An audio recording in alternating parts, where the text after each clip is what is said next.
السلام عليكم ورحمة الله وبركاته. بسم الله الرحمن الرحيم. الحمد لله رب العالمين، والصلاة والسلام على أشرف الأنبياء والمرسلين نبينا محمد وعلى آله وصحبه أجمعين، أما بعد.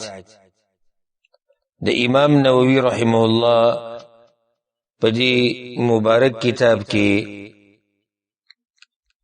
زمونږ د درسونو د سلسله وا چې پدی کې هغه د پیغمبر صلی الله علیه وسلم خواږه حدیثونه هغه را نقل کړي دي. په اخرنی درس کې او په تیر شوي درس کې مونږه 8 نمبر حدیث ختم کړو. حدیث د عبد الله بن عمر رضی الله عنهما چې پای کې پیغمبر صلی الله علیه وسلم وی: امرت ان اقاتل الناس حتى يشهدوا ان لا اله الا الله وان محمد رسول الله ويقيموا الصلاة ويؤتوا الزكاة فإذا فعلوا ذلك عصموا مني دماءهم وأموالهم إلا بحق الإسلام وحسابهم على الله. دا حدیث امام بخاری امام مسلم راوړی او د دې حدیث سره چې کومې مسلې تعلق ساتي، کم فواید تعلق ساتي، دا غي بیان بتوفیق الله سبحانه وتعالى هغه شی. نن به ان شاء الله د 9 نمبر حدیث نه شروع کوو چې دا حدیث د ابو هريره رضی الله عنه ده. عن أبي هريرة عبد الرحمن بن صخر رضي الله عنه قال: سمعت رسول الله صلى الله عليه وسلم يقول: ما نهيتكم عنه فاجتنبوه وما أمرتكم به فأتوا منه ما استطعتم فإنما أهلك الذين من قبلكم كثرة مسائلهم واختلافهم على أنبيائهم. رواه البخاري ومسلم. 9 نمبر حدیث په دې مبارک کتاب کې هغه حدیث د ابو هريره رضی الله عنه عبد الرحمن بن صخر وجي سمعت رسول الله صلى الله عليه وسلم يقول: ما د پیغمبر صلی الله علیه وسلم نه دا خبر اوریدلی ده: ما نهیتکم عنه فاجتنبوه. زه چې تاسو د کوم کار نه منع کما نو بیا د هغې نه ځان لرې ساتئ. وما امرتكم به فأتوا منه ما استطعتم. او د کمی خبرې چې تاسو ته امر وکم نو پاغي باندې دومره عمل کوي څومره چې تاسو استطاعتي، څومره چې تاسو طاقتي. فإنما أهلك الذين من قبلكم كثرة مسائلهم. تاسو نه مخکینی خلک چې هلاک شوي دي نو د هغې یو وجه دا و چې ډېر تپوسونه به یې کول. واختلافهم على انبیائهم، او د پیغمبرانو په حق لباغوی اختلاف کو. د پیغمبرانو په باره کې د پیغمبرانو د مسائلو په باره کې هغوی به اختلاف کو او تفرقه بازی به کوله. د دې د لاسه هغوی هلاک شوي. دا حدیث امام بخاری امام مسلم راوړی. بنیادی حدیث دی دا په هغه حدیثونو کې دی چې دې ته بنیادی حدیث ویل کېږي. ډېر زیات مسائل دي په دې کې. راوي د دې حدیث دی ابو هريره رضی الله عنه، او دا په دې کتاب کې دا اولنی حدیث دی. په دې کتاب کې الاربعون النوویه په دې کې اولنی روایت دی د ابو هريره رضی الله عنه. وایي چې عن ابي هريره عبد الرحمن بن صخر نوم ته ول اشاره کړې. د ابو هريره رضی الله عنه په نوم کې اختلاف دی چې د خپل نوم سره ډیر اختلاف دی پکې، خو مشهور قول دا دی په تقریب التهذیب کې شتی د غشان صحابه کې چې د نوم دی عبد الرحمن ابن صخر الدوسی رضی الله عنه. عبد الرحمن ابن صخر دې سیمه لکه عبد الله ابن عمرو او نور پکې اقوال شتی، خو مشهور چې دغه عبد الرحمن ابن صخر دی، عبد الرحمن ابن صخر الدوسی رضی الله عنه. او دا زه یقین سره دا خبره کوم، یعنې ګمان نه دی زما چې ډېرو مسلمانانو ته د ابوهریره خپل نوم دا به نه معلوم. دا زه یقیني خبره کوم، دا نه چې زما ګمان د دې ته ډېرو مسلمانانو ته تپوس کوي دا ابوهریره ټول یې پیژني، اکثر یې پیژني، ځکه چې هلته د نوم بار بار ویلی کېږي او په بیانونو کې، په خطبو کې، په درسونو کې، په کتابونو کې هلته د پیغمبر نه ډېر روایت را نقل کړي. خو تپوس ته وکوئ د دې ابوهریره خپل نوم څه دی؟ نو ډېر هغه چې د ځان دعوی به هم د پوهې کوي چې زه پوه یم، هغه ته به هم نه پته چې د ده نوم عبدالرحمن دی. لکه څنګه چې د ابوبکر صدیق رضی الله عنه خپل نوم دا اکثر مسلمانانو ته هم نه دی معلوم، چې دغه پنځه ابوبکر الصدیق. اوس که ته چاته دا داسې وایي چې عبدالله بن عثمان رضی الله عنهما دا د پیغمبرانو نه بعد غوره انسان دی، تاسو را په جګړه شي عبدالله بن عثمان څوک دی؟ و د دې نه دی خبر چې عبدالله بن عثمان دا څوک دی؟ د ابوبکر صدیق رضی الله عنه. د ابوبکر خپل نوم عبدالله دی، پلار مشهور دی په ابو قحافه باندې، او د هغه نوم دی عثمان. همدغه شان ابوهریره رضی الله عنه دا مسله ده، او دا دلالت کوي په دې باندې چې موږ د خپلو مشرانو د تاریخ نه او د دیندارۍ نه او د علم نه لرې یو. په دې دلالت کوي چې د انډیا د ډمانو نومونه دا ورته معلومي، او د کرکټیانو تاریخ ورته ټول بنیادي معلومي چې د کوم ځای کې کرکټ یې زده کړی دی او دی په څه کې تکړه دی او کوم ایوارډونه یې اخیستي دي او کوم ریکارډونه یې جوړ کړي، دا ټول به ورته معلوم. او دغه شان د دنیا په باره کې چې د تپوس وکړي نو دومره خبرې به شروع کړي ته به د خبرو مشین دي، او چې به تپوس دي د هغه اسلافو په باره کې وکړي چې اگر دین مشران دي نو په هغې کې به درته پته نه وي. نو چې یو سړی خپل مشر نه پېژني، د دین مشر، نو د هغه په نقش قدم به څه روان شي. اوس یو سړی ته وایي چې زه د صحابه کرامو په نقش قدم زه، او هغه پېژني نه چې صحابه کرام څوک دي، نو څه په نقش قدم به راشي؟ د هغسې دروغو دعوه ده چې یو کار پېژنم نو دعوې کوم چې زه یې کوم، نو دا خو هسې کمزوري خبره ده. ابوهریره رضی الله عنه مشهور صحابي دی. وګوره علم انسان د کوم ځای نه کوم ځای ته ورسوي. د دې علم د لاسه د ابوهریره رضی الله عنه تذکره هغه ژوندی ده او د قیامته پورې به ژوندی. داسې علمي مجلس نه وي، داسې بیان نه وي، داسې خطبه نه وي، داسې کتاب نه وي، داسې بحث مباحثه نه وي چې په هغې کې د ابوهریره رضی الله عنه نوم نه اخیستی کېږي. ابوهریره رضی الله عنه ګوره سمالدار هم نه، ښه غریب صحابي و. موږ څو درسونو کې د غربت قصې بیان کړي دي. انتهایی غریب صحابي و، انتهایی غریب، یو خو معمولي غریب، ښه غریب صحابي و. او د دې علم سره یې داسې ناشنا واسطه وه چې هغه غریب انسان د هغه تذکره رب العالمین ژوندی وساتله د علم د لاسه. که ابوهریره رضی الله عنه سره دا علم نه وی او د پیغمبر سره نه وی ملو شوی، دی د پیغمبر نه نه وی زده کړی او دا نبوي حدیثونه نه وی یاد کړی او دی موږ ته نه وی رسول، ابوهریره چا پېژنده؟ هېڅ چا نه پېژنده. ابوبکر صدیق رضی الله عنه، که ابوبکر صدیق ته خو د دین د لاسه دی، عمر بن خطاب که عمر فاروق ته خو د دین د لاسه دی، عثمان بن عفان چې عثمان غني دی مشهور دی خو د دین د لاسه دی. او بیا د ابوهریره او د نور صحابه کرام دغه شان که امام ابو حنیفه والی په څلورو امامانو کې مشر امام، که بیا بس امام مالک والی، که امام شافعي، که امام احمد بن حنبل، که امام بخاري، که امام مسلم، هر یو دا علم چې لرکړه دین لرکړي څوک یې نه پېژني. چې پېژني خو د دین د لاسه یې پېژني، د دې دیندارۍ د لاسه یې پېژني. دیندارۍ د لاسه به ته یو داسې سړی پېژني چې نه به ورسره ستا نسب د هغه سره یو وي، نه به رشته وي، نه به بل څه واسطه وي، خو د دین د لاسه به ته یو پردی سړی به ستا ملګری شي او د هغه سره به ستا محبت وي، د هغه سره به ستا راشه درشه.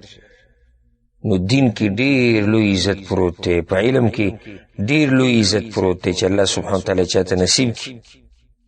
د دې انسان تذکره پاتې شي، د ژوندی پاتې شي. نو ابو هريره رضی الله عنه په هغه صحابه کرامو کې دی چې د ټولو نه زیات حدیثونه د پیغمبر صلی الله علیه وسلم نه دا در نقل کړي. او کنیت یې دی ابو هريره، مشهور دی په دې باندې. او د دې وجه څه ده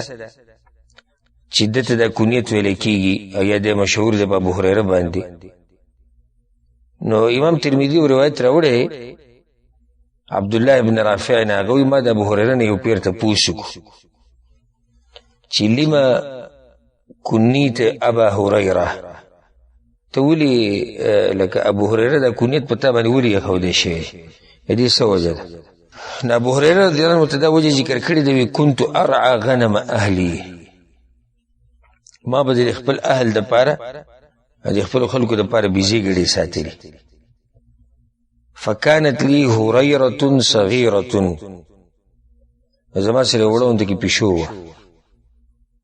فكنت اضعها بالليل في شجرة،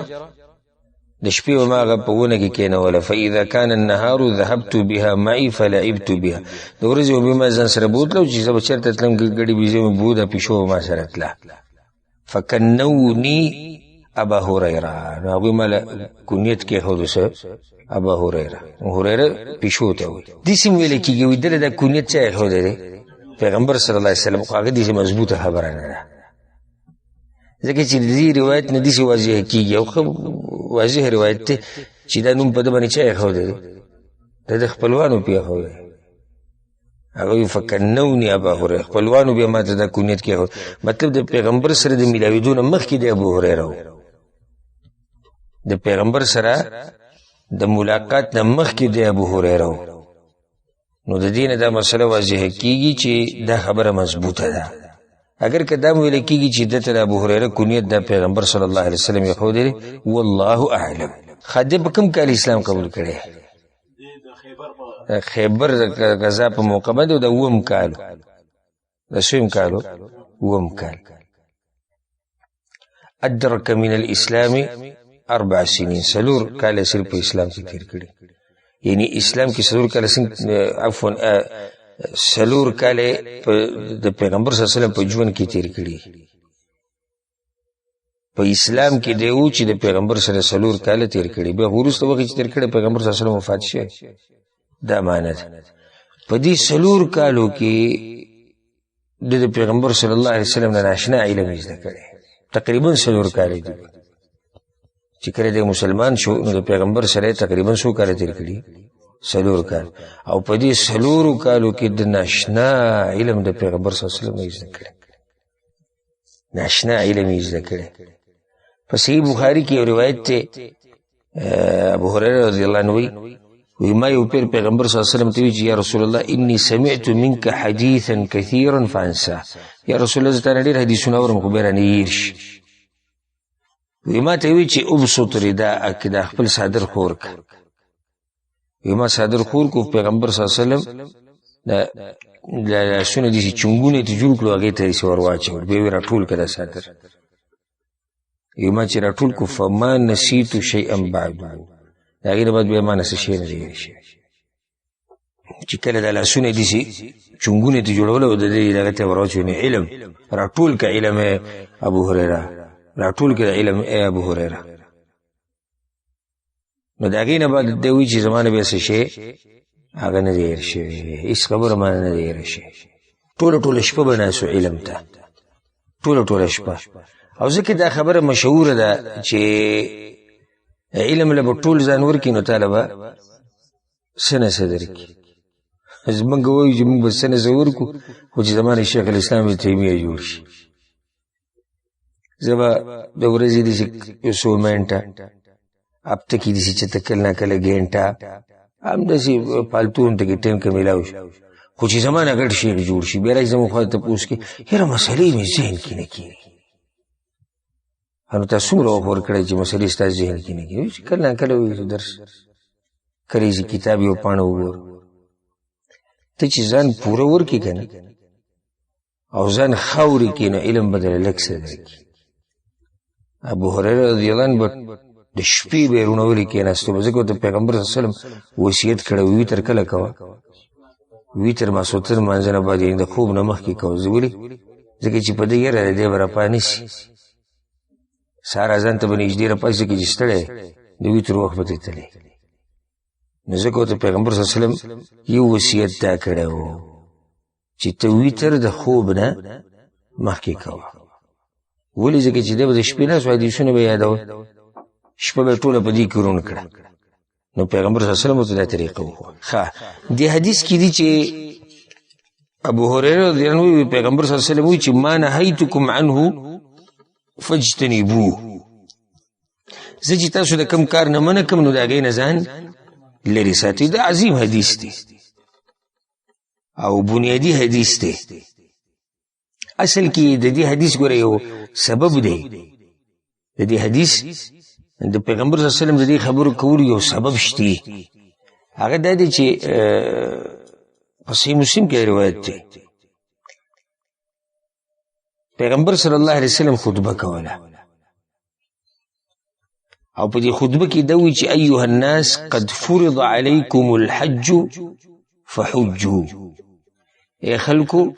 په تاسو باندې حج فرض کړی شوی دی نو حج کوئ نو یو کس پکې دا وایي امام ابو داود چې کوم روایت راوړی پکې دا دی چې اقرا ابن حابس دا خبره وکړه اکل عام یا رسول الله هر کال حج فرض دی یعنی هر کال به لازم دی چې موږ به حج کوو نو پیغمبر صلی الله علیه وسلم غلی شو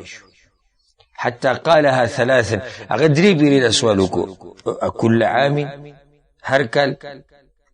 نو پیغمبر صلی الله علیه وسلم لو قلت نعم لوجبت کزر ته اوس نعم ویم او نو د باندې به لازم شي هر کال ولا مستطعتم او طاقت به بیان نه کول ذروني ما تركتكم فإنما هلك من كان قبلكم بكثرة سؤالهم واختلافهم على أنبيائهم پوخانیم د دې دراسه تباشي ویلي چې ډېر تپوسونه به کول او د پیغمبرانو مبارک به اختلاف کو او دغه په مسایلو کې فإذا أمرتكم بشيء فأتوا منه ما استطعتم زج تاسو كما خبركم نو دومره په عمل کوي څومره چې کولای شي وإذا نهيتكم عن شيء فدعوه او چې کوم شي نه منکم نو هغه شی پرېږدئ د حدیث سبب دی چې تاسو ته یاد دي چې خطبې په دوران کې دا خبره شوې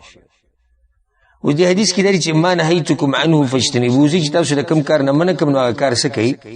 هغه پرېږدئ دا اصل دی چې شارع او شریعت ته د سره منع کی نو پته لازم دی د هغې نه منع کېده ځکه چې کامیابي ټوله په دې کې ده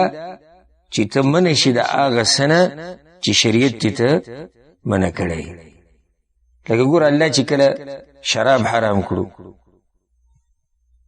او بت پرستی حرام کړه جواری حرام کړه نو به سوي سورۃ المائده کې شته فجتنبوه د ټولو کارونه ځان لري ساتي ولي لعلکم تفلحون چې تاسو کامیاب شئ نو کامیابی په دې کې ده چې ته شریعت ته سره منع کی الله منع کړی ده الله پیغمبر منع کړی ده هغې نه به ځان لرې ساتي وما كان لمؤمن ولا مؤمنة إذا قضى الله ورسوله أمرا أن يكون لهم الخيرة من أمرهم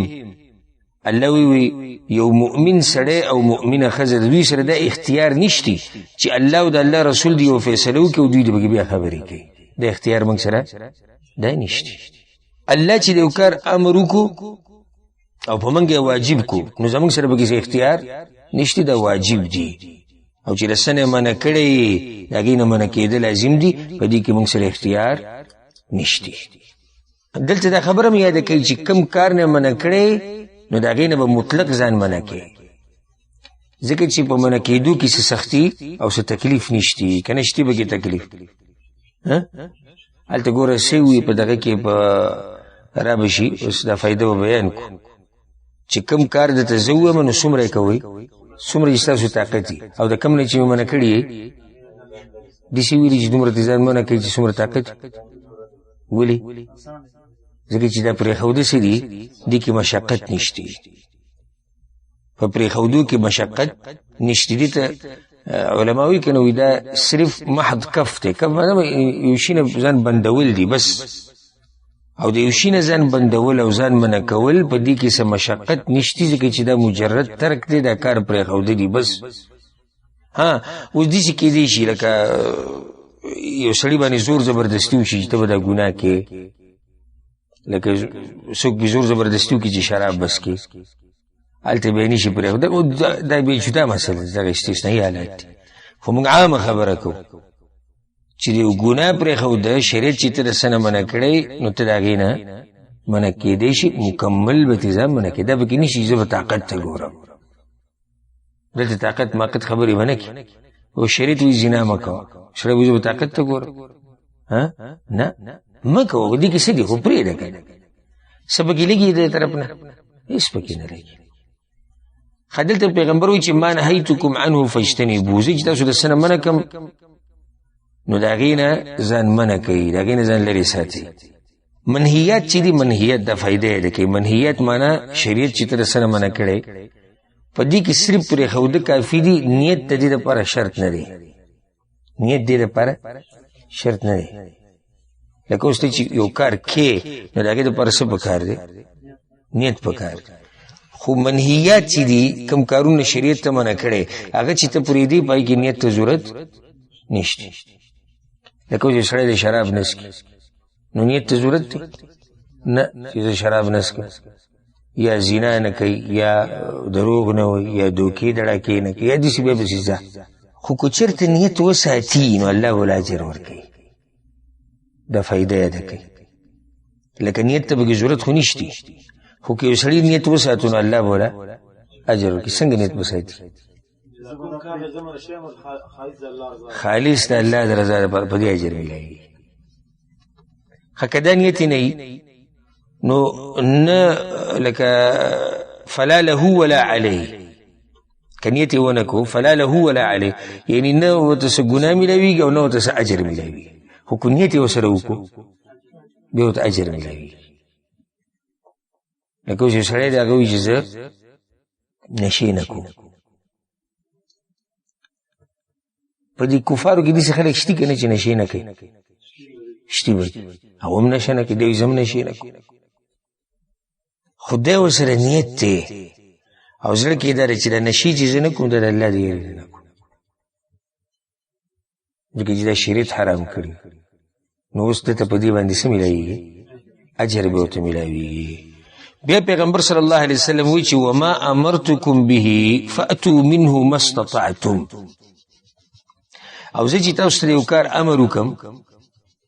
نو دومره عمل پې کوئ څومره چې ستاسو استطاعت او طاقت یې. ګوره د امر یې وتړو په استطاعت پورې. د نهي باره کې څه وایي؟ نهي د کوم کار نه چې منع شو چې بلکل به پرېږدي. او امر باره کې څه وایي؟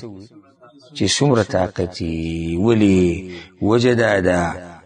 تا ته وایي امر څه دی؟ امر معنی دی چې یو کار وکړه که نه، یو کار ایجاد کا. نو یو شی چې تا ته د ایجادولو امر دی، د دې دپاره به شروط وي، د دې دپاره به اسباب وي، او لازم نه دی چې هر وخت به شروط او اسباب او دا مسلې به ټولې پوره وي. کله پکې کمی هم راتلی شي، نو چې کمی راغی نو بس د ده طاقت نشته. ورسېدې په دې خبره باندې نهي که خو پرېښودلي صرف که نه، په امر کې څه دي او فعل کې یو شی وجود ته راوسته دي، یو کار کول دي. نو آیا دا لازم ده چې هر سړي په طاقت کې به دایي چې دا کار وکړي؟ نه، ځکه موږ وایو چې د هغې دپاره اسباب دي، د هغې دپاره شروط دي. نو ځکه پیغمبر صلی الله علیه وسلم ورسره دا خبره وکړه چې مستطعتم، چې څومره ستاسو صحیح، څومره ستاسو طاقت دي. الله په قرآن کې دا خبره کړې، سورة التغابن کې شته که فاتقوا الله ما استطعتم. دا الله نه دومره ویرېږي څومره چې ستاسو طاقت دي. ګور الله په سورة العمران کې یا ایها الذین آمنوا اتقوا الله حق تقاته، ای ایمان والو د الله نه ویرېږي په داسې یېرېدو سره د کومې چې الله حقدار دی. دا کومه یېره؟ حق تقاته به څنګه دی؟ نه حق تقاته دغه تفسیر شو کنه فاتقوا الله ما استطعتم. څومره طاقت یعنی د الله نه ویریږه څنګه چې د الله نه د یریدو حق دی هغه حق پوره ادا کړه خو هغه حق څنګه ادا کېږي حدیث ادا کېږي چې څومره کولی شي کوی فاتقوا الله ما استطعتم دی څه شو دی تفسیر شو کنه په صحیح بخاری کې هغه حدیث ته موږ بار بار بیان کړی هم دی د عمران ابن حسین رضی الله عنه هغه وی په ما باندې بواسیر كانت بي بواسیر ما باندې د بواسیر د بیماری و فسألت النبي صلى الله عليه وسلم عن الصلاة وما د پیغمبر نه تاسو کو د منځه مبارک جامو بسنکو وما ته وی چې صلي قائما په ولاړه کوا لازم دی په ولاړه باندې فإن لم تستطع فقاعدا که په ولاړه نشي کولای نه بیا پناسته فإن لم تستطع فعلى جنب کې نشي کولای بیا په ولاړه کوا په روایت کې سره دي سره راځي فإن لم تستطع فمستلقيا پریوزو کوي نو دا ګوره د حدیث کې وته دی چې مستقبل لازم په ولاړه کې کله ولاړی طاقت یې بیا په ولاړه کې کني بیا ناسته طاقت نه پملاست نو دام ته کمانه ده کین چې وما امرتكم به فاتوا منه ما استطعتم فإن لم تستطع فمستلقيا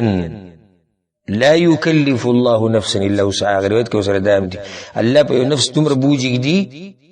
سمره چې داغه طاقت دي خا په وبو باندې او دس نشي کولای نو سبق تیمم بکی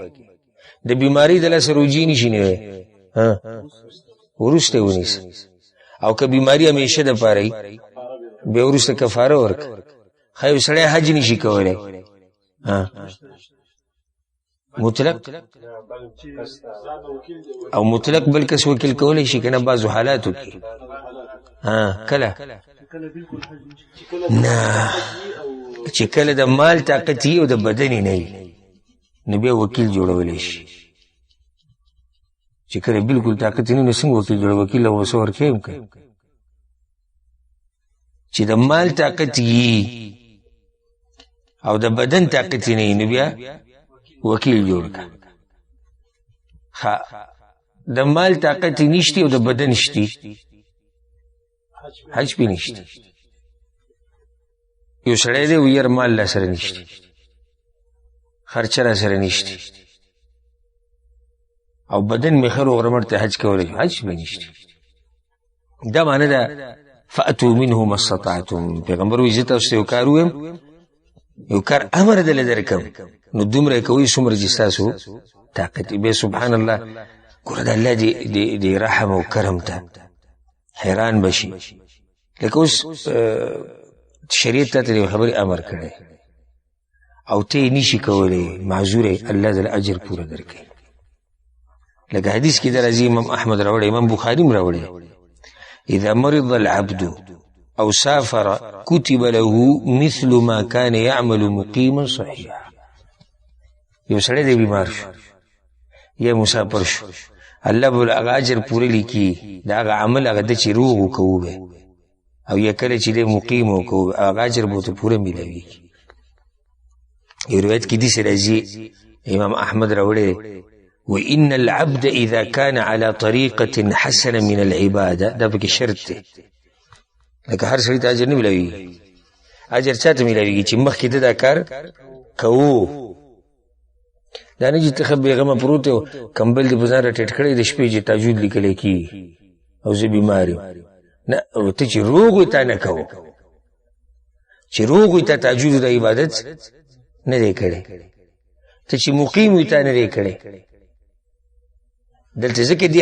حدیث مجید پر تاسو وي چې دی حدیث کو سره دی چې کله یو بنده په خسته طریقې سره د الله بندگی کوي ثم مرض بیس شو بیمار شو ګور د حدیث ته وکړي ډیر د الله د فراخ رحم ته حیران شي قیل للملك الموکل به کوم ملک چې الله په دبن موکل کړي ملائکه کوم ملک چې د سره دی هغه ته دې ویل شي اكتب له مثل عمله اذا كان طليقا حتى اطلقه او اكفته اليها الله دې طرف نو تامر شي وی اجر ور پوره لیکا څنګه چې بده کوو تر دې چې یې زه صحیح کړم او یا دې مړ شي زما خوا ته راشي بس بیماریان دي چې سړی ته ښه نه شي او پای کې څه شي مړ شي او یا ښه شي الله له طرف نه ورته وویلی شي چې د ښه کېدو پورې یا د مرګ پورې د ده اجر پوره ولیکه ځکه چې د چا چې نیت یې که نه او په خپل نیت کې رښتینی الله ول هغه اجر ورکوي او د دې عذر د لاسه کار ونه کړي ابو کبش الانماري حدیث موږ سره مخکې تېر شوی په دې 40 نوویه کې زما ذکر کړی چې انما الدنیا لاربعه نفر دنیا څلورو کسانو یو پکې هغه سړی دی چې وعبد رزقه الله علما یو سړي له الله علم ورکړی دی ولم يرزقه مالا او مال ول الله نه دی ورکړی فهو صادق النیه نو دې نیت رښتینی دی او دا وی چې لو ان لي مالا لعملت فيه بعمل فلان یره کما سره مال وې نو ما پم د پلاني پشان عمل کو ما بم لګولې په نیکیانو کې ما بم په جمعتونو کې لګولې ما بم د الله په لار کې لګولې پیغمبر صلی الله علیه وسلم وی فهو بنیته فاجره ما سوا د الله د نیت اجر ورکي د دې شو لکه د جنا خرچ کړی دا د دې شو لکه د جنا خرچه لکه د جنا خرچ کړی دا د الله سبحانه وتعالى رحم یو حدیث کې دې راځي حدیث عائشہ رضی الله عنها ابو الدرداء دی ومن اتى فراشه ورز دغه کې یو سړی خپل تلایل راغی وهو ينوي ان يقوم يصلي من الليل او دا بخير دې چې شپې به تهجد د شپې به تهجد کوم فغلبته عيناه حتى اصبح نسترګي په ضروري شوي تر دې چې شو سحر شو كتب له ما نوا الله بولا اجر ورکړي د سې چې اراده کړې ده حدیث ګوره الله اکبر وكان نومه صدقه عليه من ربه او د جره کوم خوب کو د الله طرف نه په صدقه د الله په خو ده نو خوبي صدقه شو او اجر ورته معاویه اجر ورته پوره ملو شو ولې د اجر پوره ملو شو مخکې عبادت کوو د حدیث کې سره راغلی نیت یو رښتینی نیت یو چې زه به پاسم د شپې خادل ته بل مسله به ذکر کو د فائدې لپاره یو د اجتناب النهي او بل د فعل الامر یعنی د یو کار نه ځان منع کول د عبادت ته کنه د ګناه نه ځان منع کول عبادت ته کنه عبادت او یو کار کول د عبادت ته د علماء په منځ کې اختلاف دی چې په دې کې کم یو اهم دی او د کم یو په درجه اوچته دی ها تاسو کم چې عبادت کول دا اهم ځکه ویلي کولی ګران دي عبادت خودوانه دی تاسو چې یو شي نظام بندول او یو کار کول بندول اهم دي ولي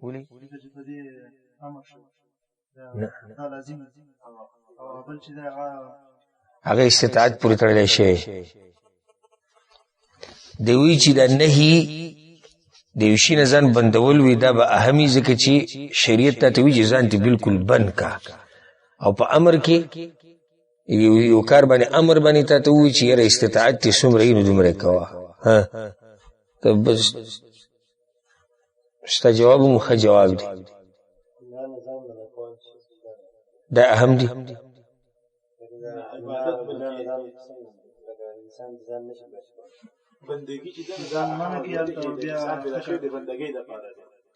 نو بندگی خودوانه شو خو صحیح خبره خو دې کې صحیح جواب دی او تحقیقی کول یو کار کول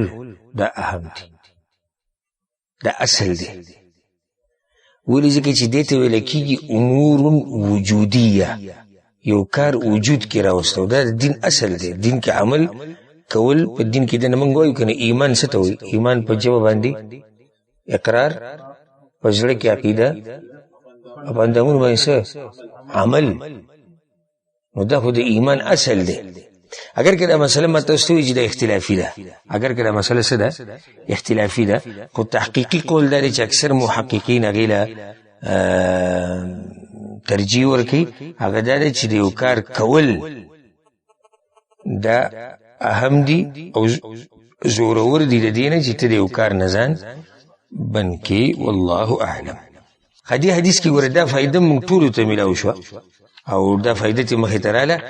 چې که انسان توبه وباسي او یا یو کافر مسلمان شي نو دا نه چې موږ راشو په اولنۍ ورځ په ده باندې ټول اسلام لاګو کوو. ولې؟ ځکه چې طاقت یې نشته. بارک الله فیک.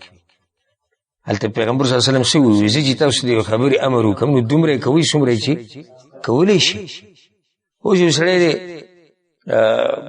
اسلام قبول کو، دا نن اسلام قبول کو، ته ورته کېناستې شروع دې وکړه او سهار لمونځ او بیا په هغې پسې اشراق به وکړې او بیا به چې دی صلات الضحا پکې 2 رکعاته وکړې او ذکر او اذکار به د سهار هغه وکړې بیا ماسپښین او بیا مازدیګر. دا خو نشي کولی هغه هر څه. ځکه پیغمبر صلی الله علیه وسلم دې سیرت ته چې وګورې چې کله به څوک مسلمان شو نو پیغمبر صلی الله علیه وسلم به ډېره نرمي کوله او داسې بعض د منځب یو څو مسلې به یې ورته وښویې، بعض دعاګانې به یې ورته وښویې. لکه حدیث د ابو مالک الاشجعي رضی الله عنه چې د خپل پلار نه روایت کوي کیسې دي. وایي کله چې به یو سړی به مسلمان شو نو پیغمبر صلی الله علیه وسلم به ورته لمونځ وښو او بیا به ورته دا دعا وښوه: اللهم اغفر لي وارحمني واهدني وعافني وارزقني. بس بیا به ورته نورې مسلې کله کوي؟ وروسته به بیا کوي. نو په یو ځای باندې ورته ټولې مسلې په یو سړي نشي راړولی که نه. څه مو خیال دی؟ دغه شیان چې د ګناهونو نه توبه وباسي. لکه یو سړی د بېدینه دی او توبه یې وویسته او تا سره جومات ته راغی، اول پیر جومات ته راغی، ډېر وخت بعد راغی، یا د سره راتونو او جومات ته راغی او مونځ یې وکړو درس ته او بس ته اوس غواړې چې دی په دې یو څو سکنډه کې یعنې د صحابه کرامو په شان شي او سم د تقوادارو امام ته جوړ شي. نه، رو لکه دې چې وګوره پیغمبر صلی الله علیه وسلم څه وایي؟ وایي زه چې تاسو ته د یو کار ووایم نو دومره عمل پرې کوئ څومره چې کولی شي. فانما اهلک الذین من قبلکم، ستاسو نه مخکیني خلک چې دي هغه ولې هلاک شوي دي؟ د هلاکت 2 وجې ذکر شوي دي. ډېر تپوسونه او اختلاف، پیغمبرانو پاک له اختلاف او ډېر سوالونه. د سوالونو د مسلې نه راځو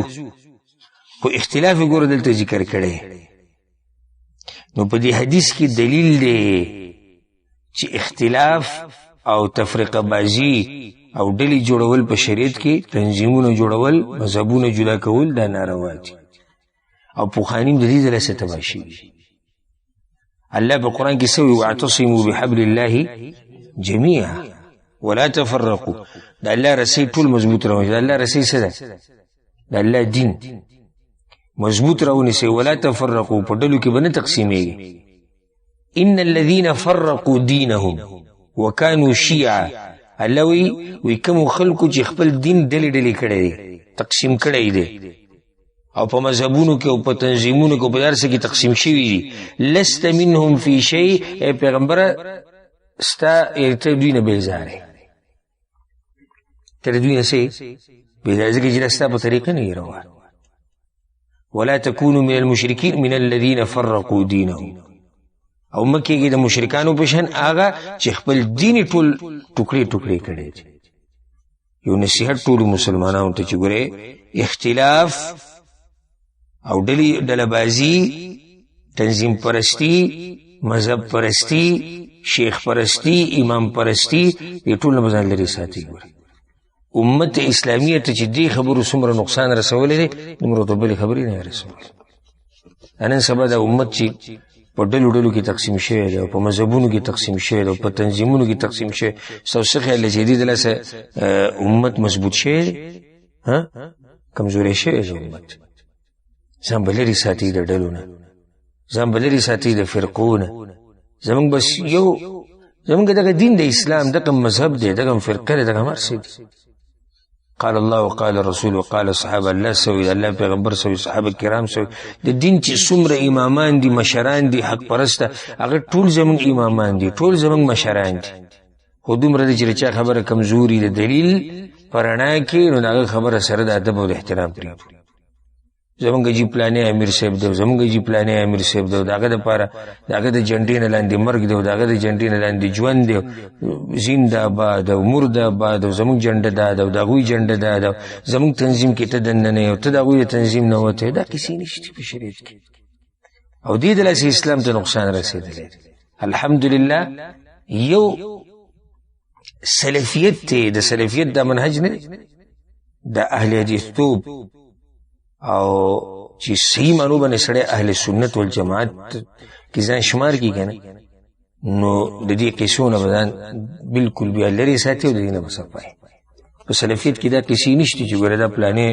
جماعت ولا دا پلانې جماعت ولا دا پلانې تنظیم ولا دا کسی موږ سره نشته الحمدلله زموږ د مذهب دی دغه فرقه ده دغه اسلام دین دی او هم د دې اسلام د پاره مرګ دی او هم د دې اسلام د پاره ژوند دی چې څوک حق مني هغه ملګری چې چا د حق سره نه لګي زموږ د سره نه لګي خبره ختم شو او دې تنظیمونو کې دا نقصان یعنی چې دې تنظیمونو کې کله ورننه وته نن سبا جوړ شي او دا فرقه او دا مذهبونه چې په دې کې کله ورننه وته بیا بستا الولا والبراء ستا دوستی دښمنی د دې لپاره دوستی دښمنی به سره لپاره بیا هم د دقیقه لپاره وي یاره که څوک زمونږ امیر صاحب مني نو منګه منو که څوک زمونږ امیر صاحب نه مني منګه نه منو څوک زمونږ جماعت کې کدا سخت بي دي نه خو چې زمونږ جماعت کې دا خسړې او که سړی زمونږ په جماعت کې نه ډېر دیندار دی ولی دی په اولیاء الله کې خو بیا هم زمونږ سره طبیعت نه لګي ولي ځکه چې زمونږ جماعت کې نشته ولیاء الله نو پیغمبر صلی الله علیه وسلم وی پوخانی چې تبا شوی دي هغه دې کې سو تبا کړی وکثرت سؤالهم او ډیرو سوالونو تبا کړی دي ولې ډیر سوالونه لسی چلې یعنی عام مطلق ډیر سوالونه من راغلي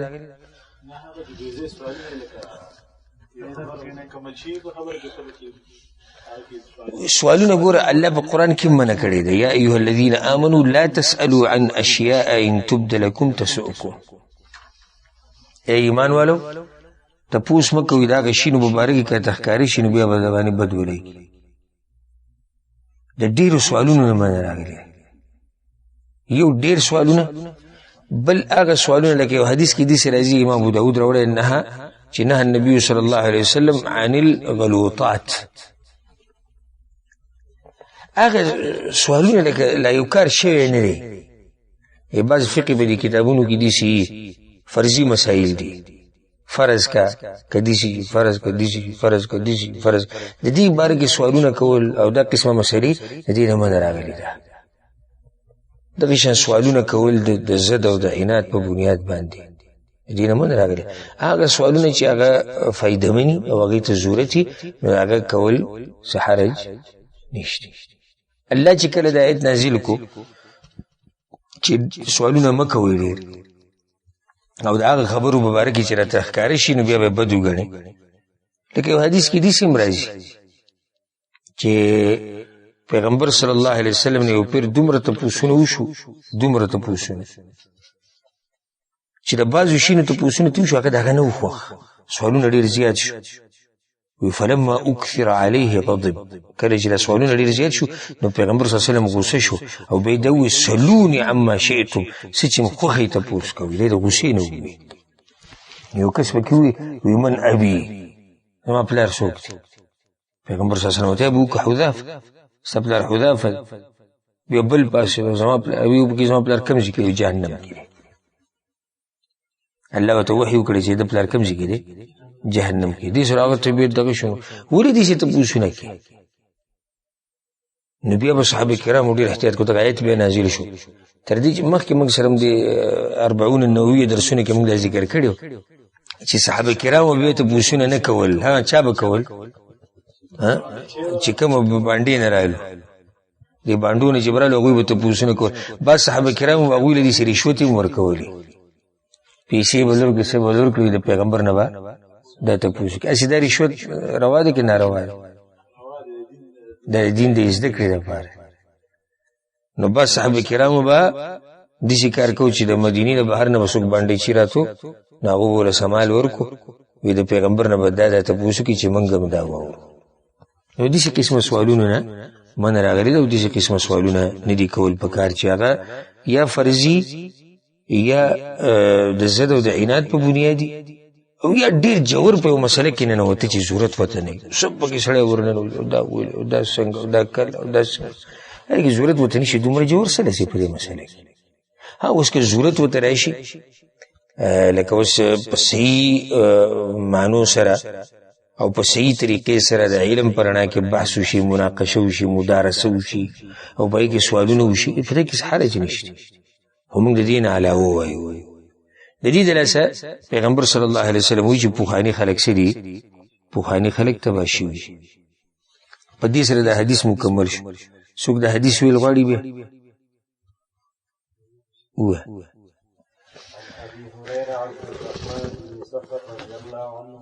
قال سمعت رسول الله صلى الله عليه وسلم عليه الصلاة والسلام يقول ما نهيتكم عنه فاجتنبوه وما أمرتكم به فأتوا منه ما استطعتم فإنما أهلك الذين من قبلكم كثرة مسائلهم واختلافهم على أنبيائهم رواه البخاري ومسلم. بارك الله فيك. تويلك أزل كزنيش الكتاب